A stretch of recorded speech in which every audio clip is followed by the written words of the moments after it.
graphene, which is an atom layer thick 2D carbon layer. If you imagine a sort of hexagon pattern, like the bees, the honeybees, discovered in Manchester University.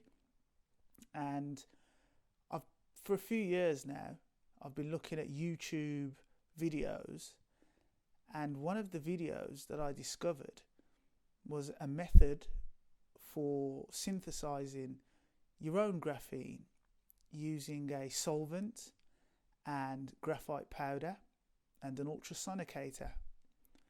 So having an interest in all things technology, especially sort of like capacitors, battery technology, solar power, in this sort of like green revolution that we're currently in, as we ironically go away from carbon-based fuels, if you will. We've gone full circle, and the amazing discovery of graphene. So essentially we're still using carbon, but in a more positive, green way. So today I'm here with Sherrie Edgar from Coventry University, and she filmed the process of making the graphene in solution using a solvent. And the thing that I found very interesting, what I sort of shared with Sherrie when I met her at BCU's Steam House, was the wonderful cloud effect during the ultrasonication process. It was sort of very aesthetic, it had this very great aesthetic quality that I wanted to sort of show her, and Sherrie kindly offered to film the process, and that's what we've been doing today.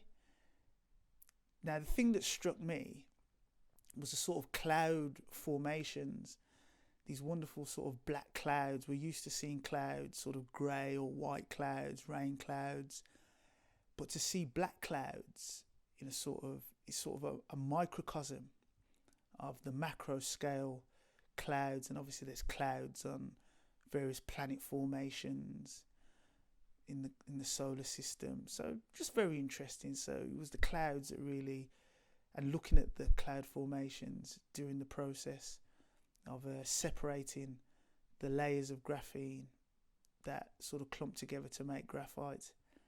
The graphene into sensors or add it to clothing.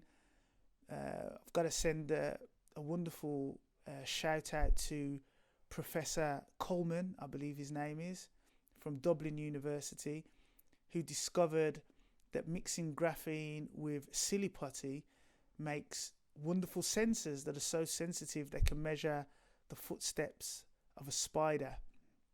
So very sensitive. I'm sort of looking into using the sensors for, measuring blood pressure, maybe EEG. It's all very experimental.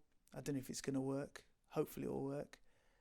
And yeah, that's it. So thank you. And thank you, Sherrie.